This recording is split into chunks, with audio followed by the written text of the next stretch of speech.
वज़ीर-ए-आज़म शहबाज शरीफ का ताजिकिस्तान के सदर इमाम अली रहमान से टेलीफोनिक रब्ता ईद उल अज़हा की मुबारकबाद दी। दोनों रहनुमाओं का दो तरफा ताल्लुकात की मज़बूत रफ्तार पर इत्मीनान का इजहार। वज़ीर-ए-आज़म शहबाज शरीफ का अमीर क़दर शेख तमीम बिन हमद सानी से भी टेलीफोनिक रब्ता ईद उल अज़हा की मुबारकबाद दी। नए ख्वाहिशात का इजहार। दोनों रहनुमाओं का फ़लस्तीन के मज़लूम अवाम की हालत ज़ार पर तबादला ख्याल।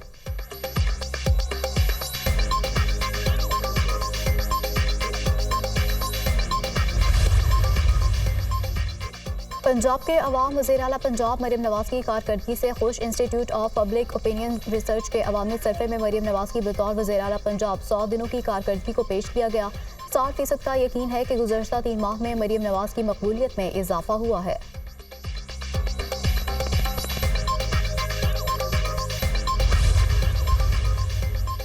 और वज़ीर दाखिला मोहसिन नकवी की चीनी सफीर जियांग ज़ीडॉग से मुलाकात। पाक चीन ताल्लुकात के फ़रोग़ और चीनी शहरियों की सिक्योरिटी के लिए इक़दामात पर तबादला ख्याल।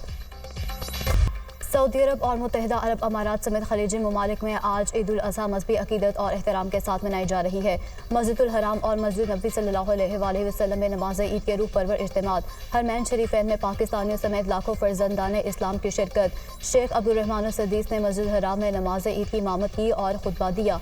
मस्जिदुल हराम में ईद की तकबीरात का विर्द, अल्लाहु अकबर की गूंज। इमाम काबा की फ़लस्तीन और मस्जिद अक्सा की आज़ादी के लिए दुआएं। अफ़गानिस्तान में भी आज ईद। पेशावर में अफ़गान बशिंदों ने नमाज ईद अदा की। पाकिस्तान में ईद उल अज़हा कल मनाई जाएगी।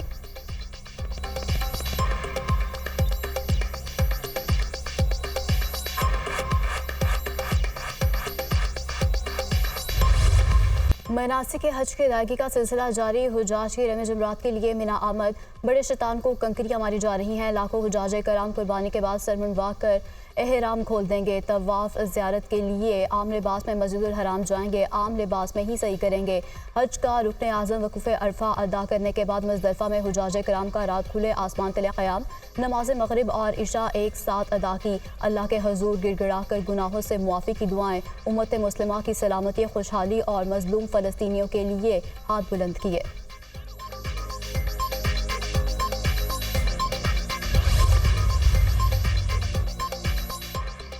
फ़लस्तीन में बारूद और गोलियों के साए में भी मुसलमानों की ईद। इसराइल के बढ़ते मुजालिम के बावजूद गज़ा के शहरियों के हौसले बुलंद। जबालिया और खान यूनिस में फ़लस्तीनियों ने तबाहशुदा इमारतों के मलबे पर ईद की नमाज अदा की। फ़लस्तीनियों को नमाज ईद से रोकने के लिए मस्जिदुल अक्सा में दाखिले पर सख्त पाबंदी आयद। इसराइली फ़ौज ने नमाज की अदायगी के लिए आए फ़लस्तीनियों पर हमला भी किया। यौम अरफा पर भी फ़लस्तीनियों ने बुलंद हौसले का इजहार किया।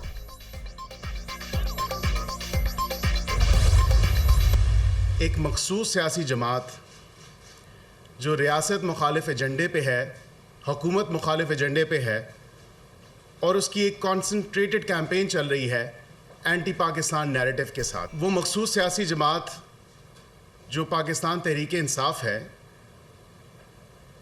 उस सियासी जमात ने तमाम तर हदें पार कर दी हैं। ये लॉबियस्ट हायर करते हैं, लेकिन इस दफ़ा तो तमाम तर हदें पार करके इन्होंने अमेरिका में कांग्रेसमैन और कांग्रेसवुमन को, उनके अरकान कांग्रेस को लॉबियस्ट फर्म और पीआर फर्म्स के जरिए हायर किया। पीटीआई मुल्क मुखालिफ बयानियां बनाने की कोशिश कर रही है। मुल्क से बाहर भी पाकिस्तानी के खिलाफ साजिश कर रहे हैं। मखसूस सियासी जमात दोस्त ममालिक से ताल्लुक खराब करने की कोशिश कर रही है। इस सियासी जमात ने तमाम हदें पार कर दी हैं। किसी को मुल्क मुखालिफ प्रोपेगेंडे पर काम करने की इजाज़त नहीं दी जा सकती।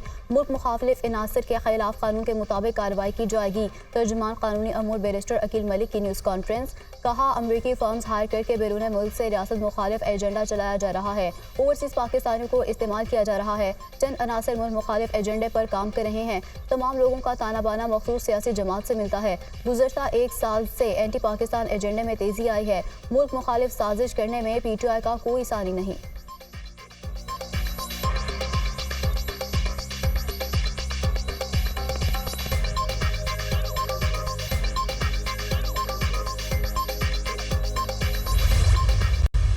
सरकारी मुलाजमीन की तनख्वाहें बढ़ाना मैं उसे खुश आइन करार देता हूँ। सियासी तौर पर सियासी जमातें एक दूसरे पर तनकीद करती हैं। मुझे नहीं पता कि उसमें कौन सा ऐसा हिस्सा है जिस पर एमक्यूएम ने तनकीद की है। हालिया वाकया जो कि सांगड़ में पेश आया, एक ऊँटनी का पैर काट दिया गया। आईजी सिंध से ये कहूँगा, जिस शख्स ने भी ये घनौनी साजिश, ये काम, ये किरदार किया है, उसे फिलफौर 24 घंटे के अंदर अंदर गिरफ्तार किया जाना चाहिए। बजट में सरकारी मुलाजमीन की तनख्वाहें बढ़ना खुशाइंद है। मुझे नहीं पता कि बजट के कौन से हिस्से पर MQM तनकीद कर रही है।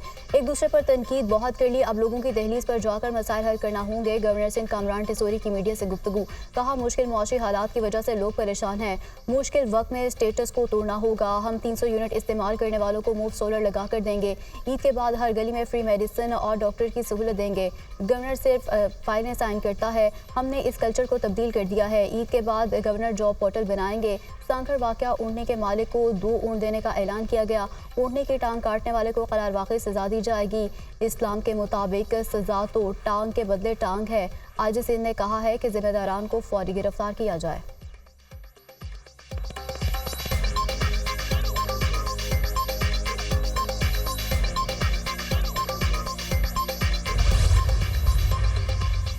टांगड़ में ऊँटने की टांग काटने वाले पकड़ में आ गए। 2 मुलजिमान ने एतराफ़ जुर्म कर लिया। कुल्हाड़ी बरामद कर ली गई। SSP सांघर सरकार की मुद्दत में 5 अफराद के खिलाफ मुकदमा दर्ज कर लिया गया था। अदालत ने मुलजिमान को 4 रोज़ा जिस्मानी रिमांड पर पुलिस के हवाले कर दिया।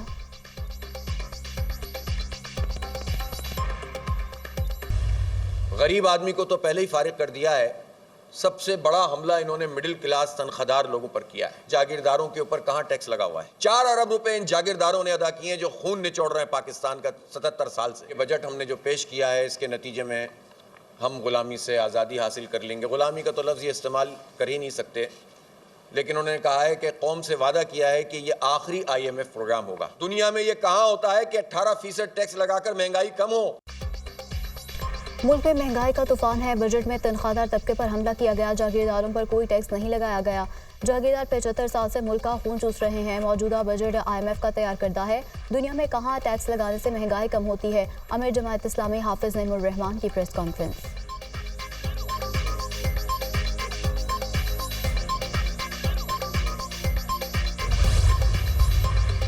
हम ऐसे तमाम इदारों का जिसका अवामी खिदमत से दूर दूर तक कोई ताल्लुक नहीं, उसका खात्मा करें। पाकिस्तान का मुस्तकबिल ताबनाक करने के लिए कड़े से कड़ा फैसला करूंगा और कोई प्रेशर बर्दाश्त नहीं करूंगा। आज मैं आपसे ये वादा कर रहा हूं, ये जो प्रोग्राम हम लेने जा रहे हैं, ये शायद पाकिस्तान की तारीख में आखिरी IMF का प्रोग्राम होगा। IMF का मौजूदा प्रोग्राम आखिरी साबित होगा। FBR की डिजिटलाइजेशन आलमी फर्म करेगी। वज़ीर-ए-आज़म का आइंदा 1.5 माह में मैशत से मुतालिक बड़े फैसले करने का ऐलान। कौम से खिताब में वज़ीर-ए-आज़म ने कहा कि जिन इदारों का अवामी खिदमत से ताल्लुक नहीं, उन्हें ख़त्म करना होगा। पाकिस्तान पर बोझ बनने वाले इदारों का खात्मा करेंगे। इन इदारों को बेचकर वसाइल हासिल करेंगे जिन पर हर साल 100 अरब रुपए डूब जाते हैं। कोई दबाव बर्दाश्त नहीं करूँगा, जो कुर्बानी देना पड़ी देंगे। PWD की वजारत करप्शन में सर फहरिस्त है। हर टैक्स चोर पाकिस्तान का दुश्मन है। जो बदअमनी फैलाकर मुल्क से सरमायाकारी को भगाता है वो दहशतगर्द है। दहशतगर्द, बिजली चोर, मुनाफाखोर, टैक्स चोर और बदअनवान सरकारी मुलाजिम मुल्क की तरक्की और इस्तेहकाम के दुश्मन हैं।